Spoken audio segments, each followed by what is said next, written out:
nai ni November ni nga tunia ding ma te alian li aneu som ni le thum pan som ni le nga tua Jesu pai koi ko yin na hoi asep na thu pasianin ompi a hi manin doi mang pa bol siat mi khem pe adam sak na thu chi te zong na theyu hi sol tak alian som aneu som thum le giat agwal zo Jesu tur khaza kwa som sagi le thum January som le li ni in sagi veina bolung zol Super Bowl 7 kidem na pen gwal tung ton na min waya athu pi khat hong so khi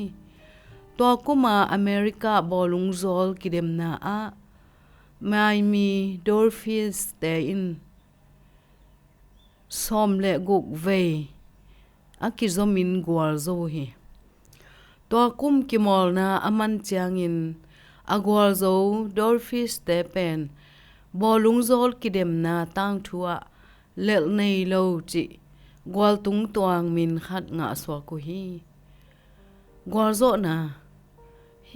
zo na chi pen Jesu to akilom akituang min khat hi pasian na asep na lim tak en hi leng gwal zo na khat hit khat ki mu the hi Galile gam sunga Jesu na sep na to kisai ma te chep te na a ma te alian li aneu som ni le thum pan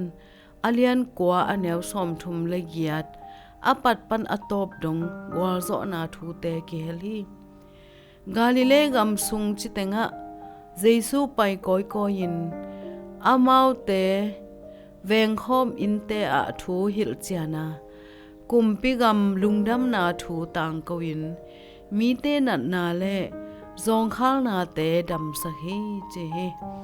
Chris pen khanin te nan na te le si na tunga gwal zo hi singlam te tunga ama si na in gwal zo na sang pen tun hi Jesu ina ma tho king na to agal lian pen pa le si na mang pa tunga gwal zo hi gwal zo te kimol na ahitale vaidanga ahitale agwal zo te chi pen gwal zo man le pa tang man chi te kipezia je hi to hi le Jesu nun tang na si na le thoking na to mo mai na ba na ama khem pe pasien to kizom na man anga sak Jesu tunga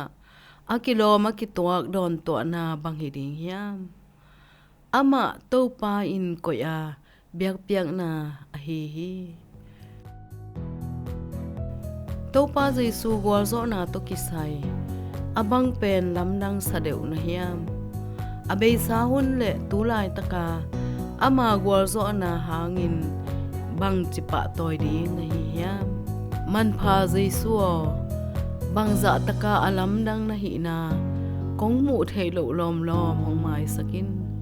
nang ma kong biak thei nang kamit le kalung sim hong hon sakin amen